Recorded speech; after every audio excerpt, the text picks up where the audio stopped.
Mais bien marcher pour toi, c'est pas comme toi tu l'imagines. C'est le seul problème qu'il y a. Tu comprends? Comme un petit enfant, quand c'est bien pour lui, ça veut dire qu'il prend du chocolat, il s'en met plein la truc, et il jette de l'eau par terre, et pour lui c'est ça qui est bien. Et quand maintenant sa maman elle va lui faire des restrictions et tout, il va pas être content du tout. Parce que quoi, c'est quoi là? Tu interviens dans mon monde, tu commences à me mettre des règles du jeu. Mais moi je suis libre, je suis quelqu'un de libre, pourquoi tu viens me mettre des règles? Alors maintenant, si maintenant je suis les règles, je demande un surplus d'amour, un surplus d'affection. Et ça, il faut que ça se manifeste dans la réussite. Mais je ne peux pas être engagé avec toi et que je ne réussis pas dans l'horizontale. C'est là où notre problème, tout le temps on a ça. Tout le temps, c'est ça qui est très dur.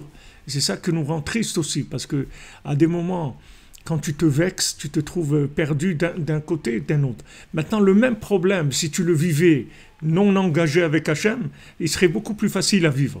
Parce que tu le vivrais comme une faute une faute de jeu, c'est-à-dire tu as mal joué, c'est tout. Tu acceptes que tu as mal joué, mais c'est toi qui es responsable.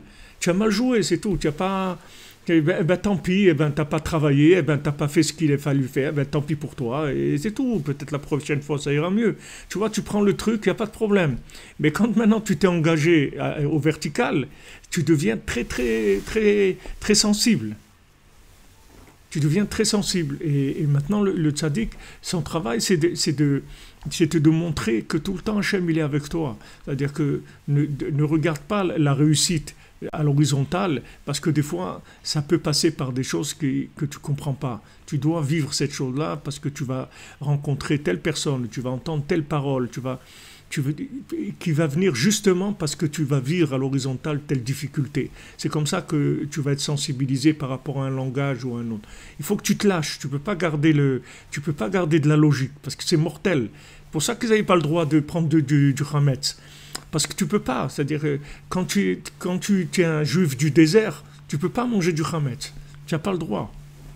Et nous, c'est pas que à Pessah. Nous, c'est toute l'année qu'on n'a pas le droit de manger du Hametz. Je ne parle pas maintenant matériellement du pain, mais nous, toute l'année, on n'a pas le droit de réfléchir. Tant que tu n'es pas rentré en Eretz Israël, c'est-à-dire que tu n'es pas rentré dans la Emouna, Mamash, que tu n'as plus de questions, du tout, tu n'as pas le droit du tout de réfléchir. C'est interdit, c'est-à-dire que le moindre truc de Hametz, il t'explose complètement. Ça t'explose parce que c'est insupportable. Tu ne peux pas supporter. Quelqu'un qui a donné sa vie pour quelque chose, bien que tu n'aies rien donné, c'est-à-dire que tu fais juste ce que tu dois faire, mais pour toi, tu as donné ta vie parce que tu sors d'Égypte.